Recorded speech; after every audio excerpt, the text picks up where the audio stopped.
Welcome to my channel, and this is English Podcast. Let's start off by talking about art. Do you like art? Growing up, a way to express myself and just generally showing my emotions through whatever medium that I choose. I actually prefer art more than music in some different ways. I like to paint, and I like to see people how they express themselves as well through their art. So yeah, I do love art. Do you think that art classes are important in school? I actually feel like art is very subjective. Teaching basic theories about art and stuff like that, I feel like, yes, it is sometimes necessary so people can understand, let's say, basic concepts such as color theory and whatnot. However, I don't feel like following a certain concept or how to draw this or how to draw that is quite necessary. Like, I feel like your own creative mind can go in whatever direction you want it to go to. Who are your favorite artists? So my favorite artist in terms of the music industry, I would say Rihanna. I love her music. I love, like, every time I put it on my car and I'm driving, I just love listening to her music because it literally changes my mood. And I love sharing that experience with my friends as well. So she's tops my favorite artists. Now let's talk about animals. Do you have a pet at home? I actually have two pets. They're both cats. I love animals, but specifically cats. I love everything about them. So I have two cats. One, her name is Nooni. The other is Tuti. And Nooni kind of describes me as a person. Like, we kind of share the same behaviors. So she's very lazy sometimes. She's also introverted, I would say. I really love cats. I love how fluffy and sometimes friendly they are. I also enjoy their company, just them being there. Would you like a different pet in the future? So I used to have ducks, 2 ducks.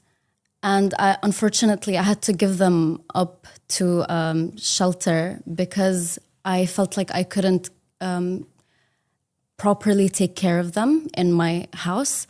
So in the future, I really hope that I could revisit that memory of taking care of my ducks. So hopefully in the near future, maybe if I'm fully settled in my own house, I would love to have 2 more ducks.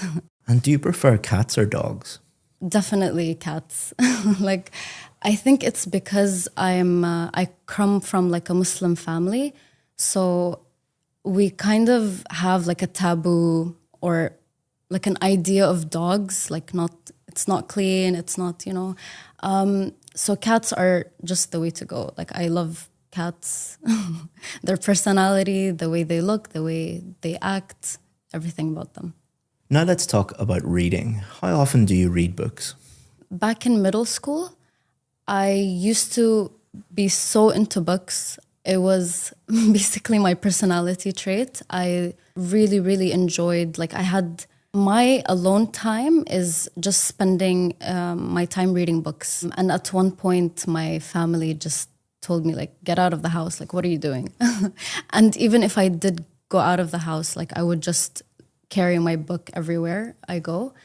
As of recently, I kind of fell off of that habit of reading constantly because just with everything happening in my life, I can't keep up. But I would say once every 2 months, I would read books. What book would you recommend to a friend? So I would recommend All the Bright Places. I forgot the name of the author, but I think that book really depicts what a teenager would go through. Like I said, I used to read back in middle school and also in high school. So I felt like that book really spoke to me. I really related to that book, and I would recommend it to a friend because I generally feel like it kind of relates to, the adolescents or teenagers in general. Do you prefer to read ebooks or paper books? I generally prefer physical or hard copies because I like the feel of the book being in my hand, especially because I use my phone daily for a lot of things. I would like to change up my routine every once in a while. So a hard copy would feel like it's a different vibe to my daily routine. Now let's talk about photography. Who do you normally take photos of?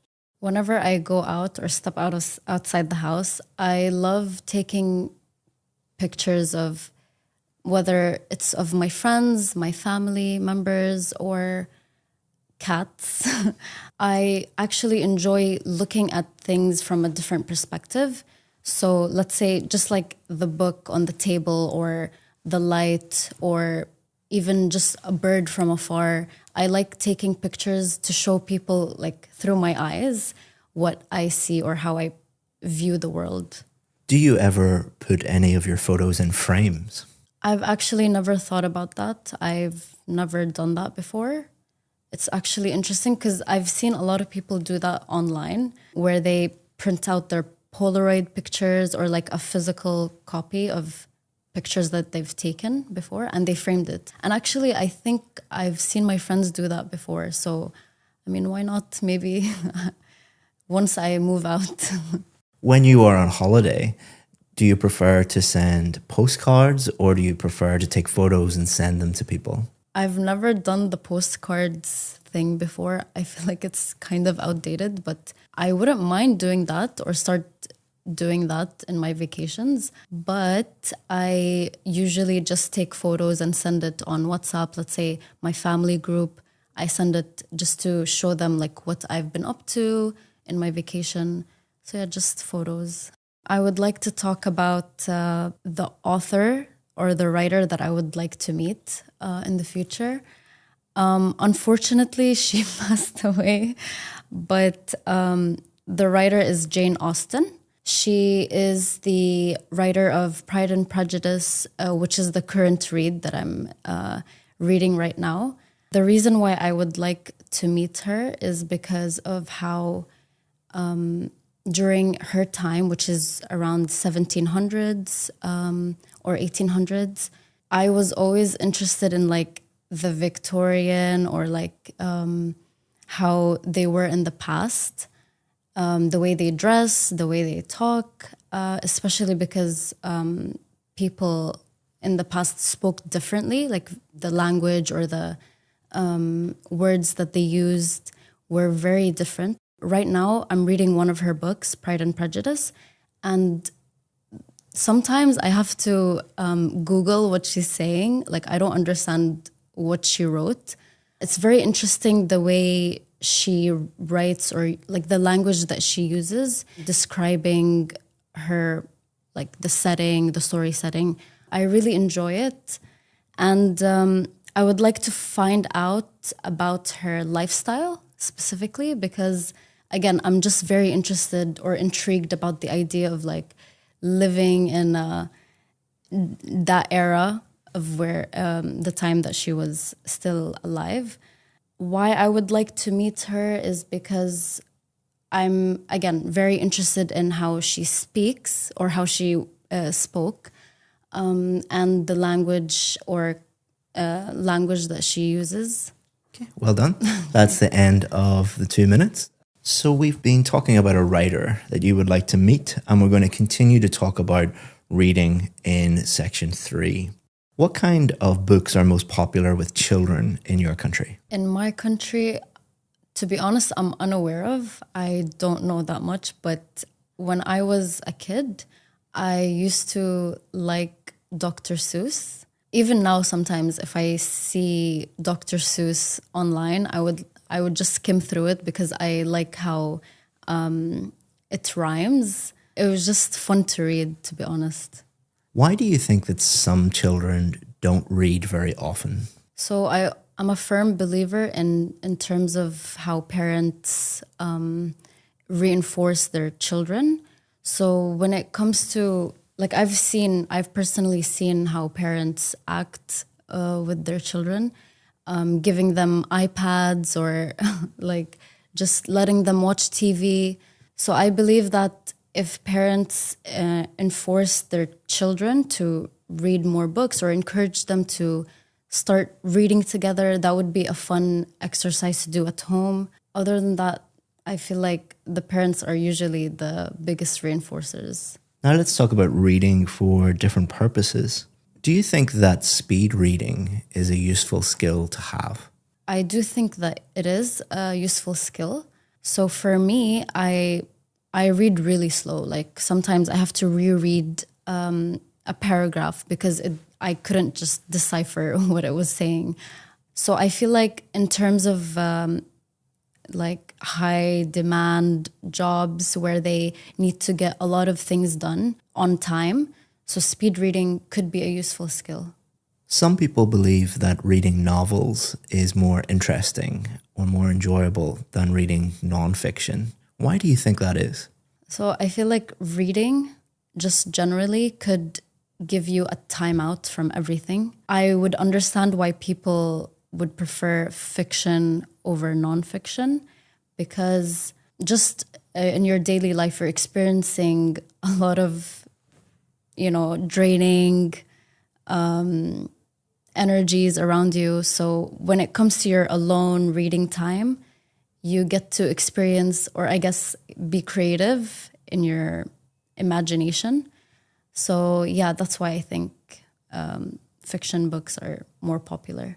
Recently, many bookshops have had to close because of competition from online bookstores. Do you think that's a good thing or a bad thing? I think that it's a bad thing because I personally love when I physically go to the store and look through the books and just read, or because I feel like buying a book should feel like an experience rather than like a chore.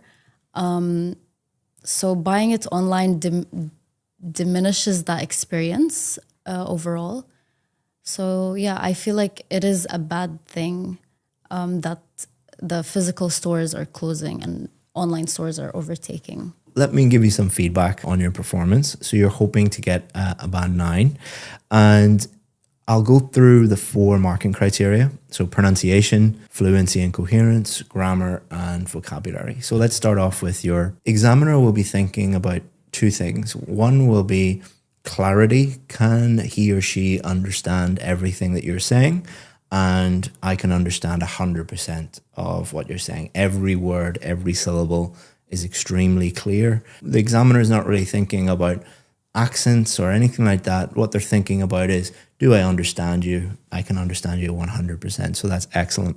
The examiner will also think about higher level pronunciation features such as intonation. Intonation is when our voice goes up and our voice goes down. We use that to convey meaning, and you do that very, very naturally. You also use connected speech and sentence stress and word stress very, very well. So good start with the pronunciation. Let's move on to fluency and coherence. Coherence is, did you answer the question and did you develop your answers enough? Did you give enough information and really dive into the topic? For part 1, you really did. You nailed every single question. You answered it appropriately.